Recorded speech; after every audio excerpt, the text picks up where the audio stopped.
We've got a real problem with math education right now. Basically, no one's very happy. Those learning it think it's disconnected, uninteresting, and hard. Those trying to employ them think they don't know enough. Governments realize that it's a big deal for our economies, but don't know how to fix it. And teachers are also frustrated.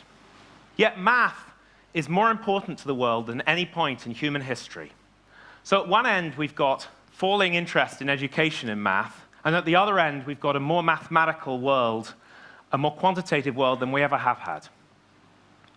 So what's the problem? Why has this chasm opened up, and what can we do to fix it? Well, actually, I think the answer is staring us right in the face. Use computers. I believe that correctly using computers is the silver bullet for making math education work.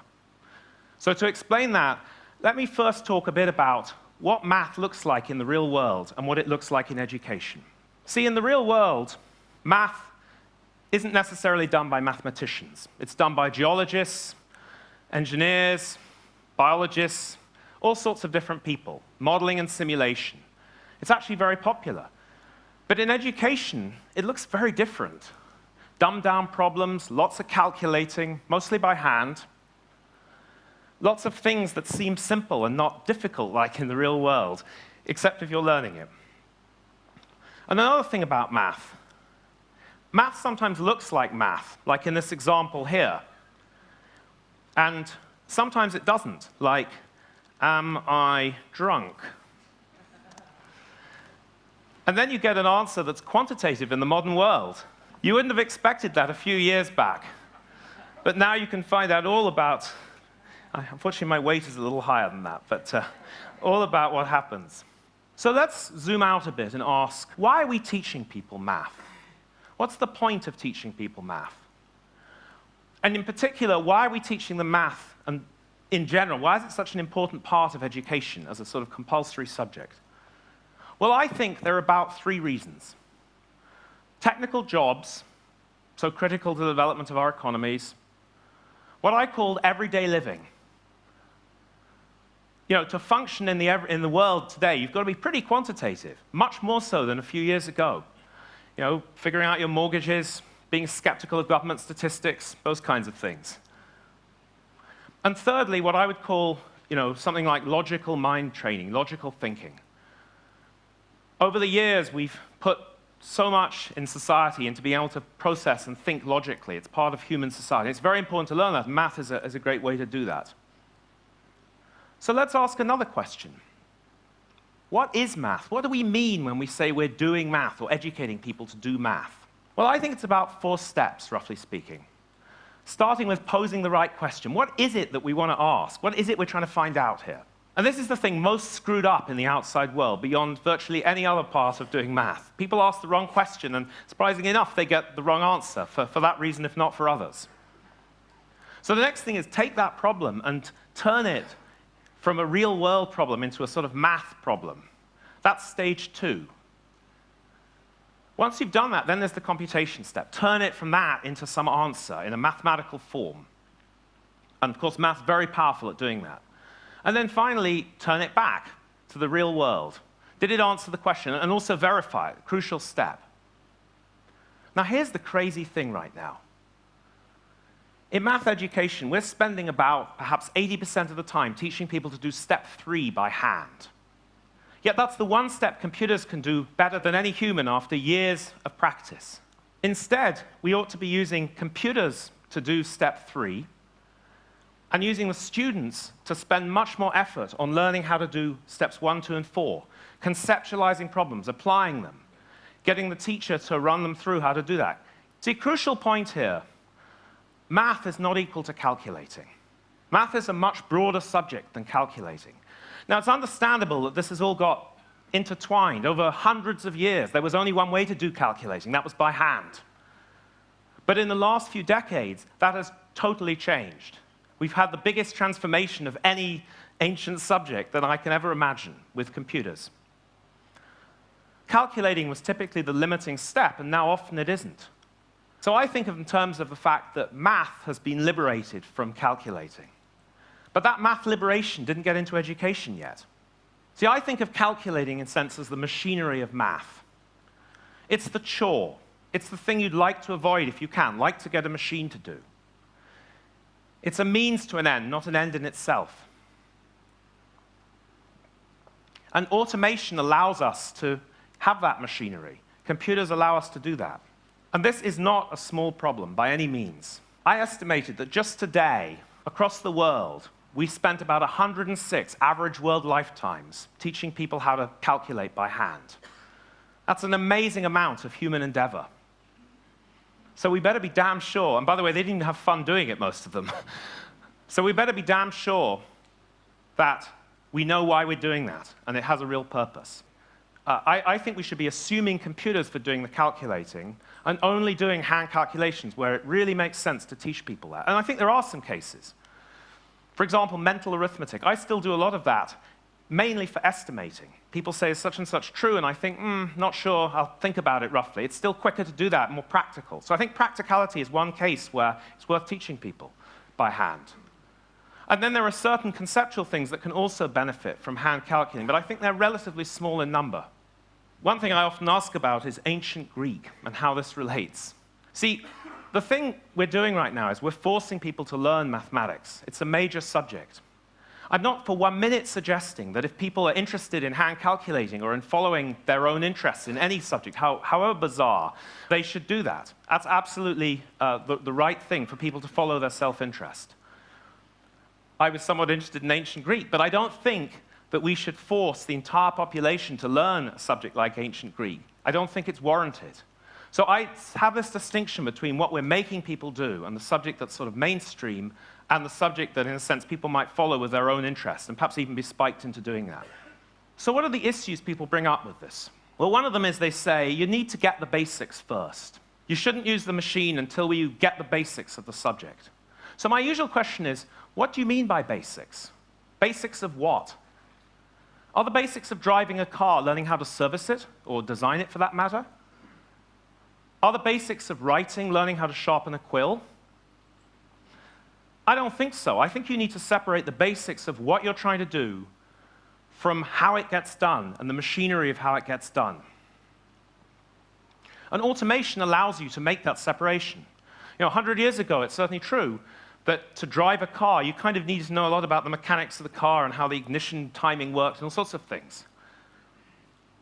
But automation in cars allowed that to separate. So driving is now a quite separate subject, so to speak, from engineering of the car or learning how to service it.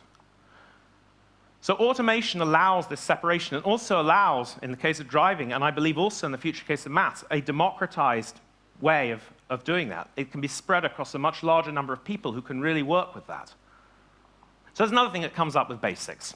People confuse, in my view, the order of the invention of the tools with the order in which they should use them for teaching. So just because paper was invented before computers, it doesn't necessarily mean you get more to the basics of the subject by using paper instead of a computer to teach mathematics. Well, my daughter gave me a rather nice anecdote on this. She enjoys making what she calls paper laptops. So I asked her one day, when I was your age, I didn't make these. Why do you think that was? And after a second or two, carefully reflecting, she said, no paper?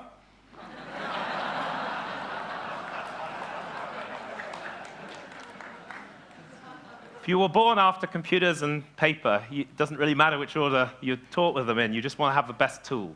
So another one that comes up is computers dumb math down. That somehow, if you use a computer, it's all mindless button pushing. But if you do it by hand, it's all intellectual. This one kind of annoys me, I must say.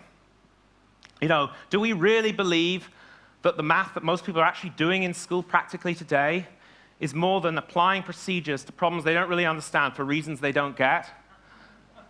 I don't think so. And what's worse, what they're learning there isn't even practically useful anymore. It might have been 50 years ago, but it isn't anymore. When they're out of education, they do it on a computer. So just to be clear, I think computers can really help with this problem, actually make it more conceptual. Now, of course, like any great tool, they can be used completely mindlessly, like turning everything into a multimedia show. Like the example I was shown of solving an equation by hand, where the computer was the teacher, show the student how to manipulate and solve it by hand. This is just nuts. Why are we using computers to show a student how to solve a problem by hand that the computer should be doing anyway? All backwards. Let me show you that you can also make problems harder to calculate. See, normally in school, you do things like solve quadratic equations. But you see, when you're using a computer, you can just substitute. You can make it a quartic equation, make it kind of harder, calculating-wise. Same principles applied, calculations harder. And problems in the real world look knotty and horrible like this. They've got hair all over them. They're not just simple, dumbed-down things that we see in school math. And think of the outside world. Do we really believe that engineering and biology and all of these other things that have so benefited from computers and maths have somehow conceptually got reduced by using computers? I don't think so. Quite the opposite. So the problem we've really got in math education is not that computers might dumb it down, but that we have dumbed-down problems right now. Well, another issue people bring up is somehow that hand calculating procedures teach understanding. So if you go through lots of examples, you can understand how the basics of the system work better. I think there is one thing that I think very valid here, which is that I think understanding procedures and processes is important.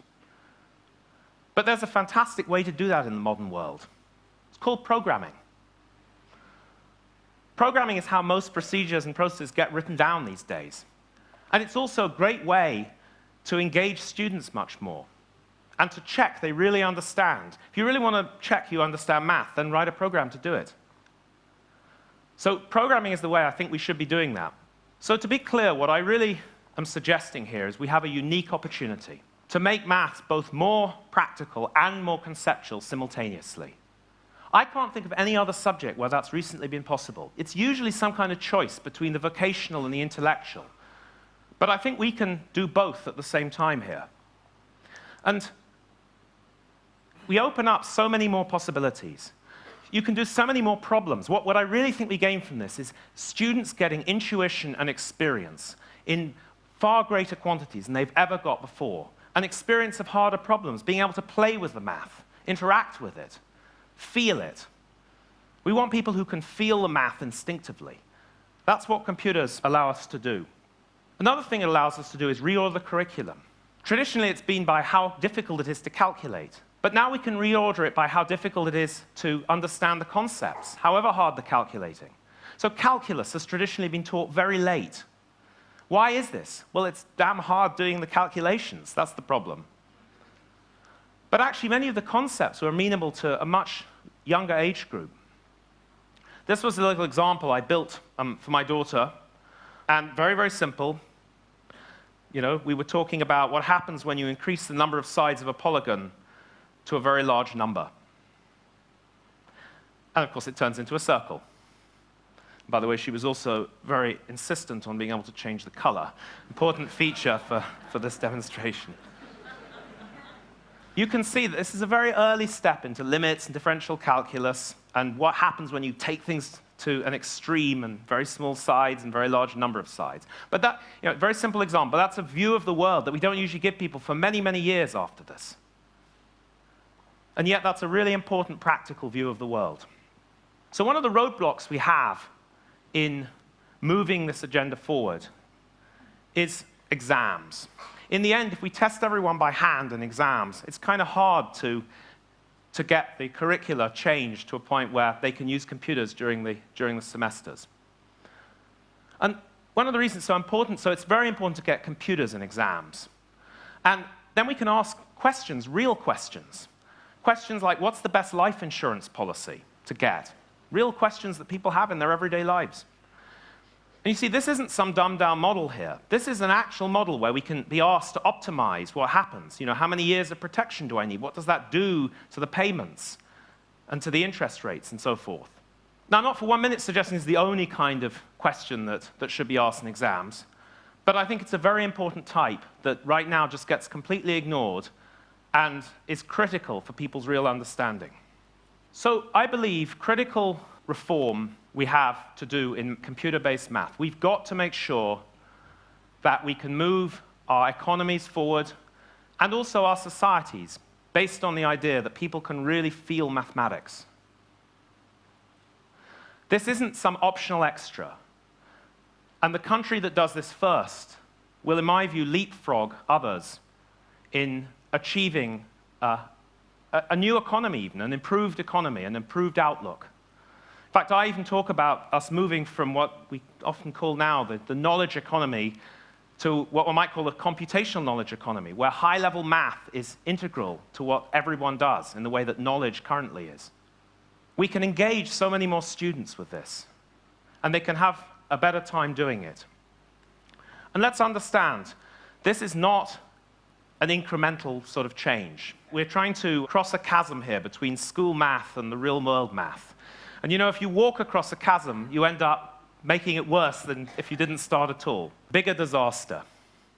Now, what I'm suggesting is that we should leap off. We should increase our velocity so it's high, and we should leap off one side and go the other, of course, having calculated our differential equation very carefully. So I want to see a completely renewed, changed math curriculum built from the ground up based on computers being there. Computers that are now ubiquitous, almost. Calculating machines are everywhere and will be completely everywhere in a small number of years. Now, I'm not even sure if we should brand this subject as math. But what I am sure is it's the mainstream subject of the future. Let's go for it. And while we're about it, let's have a bit of fun for us, for the students, and for Ted here. Thanks.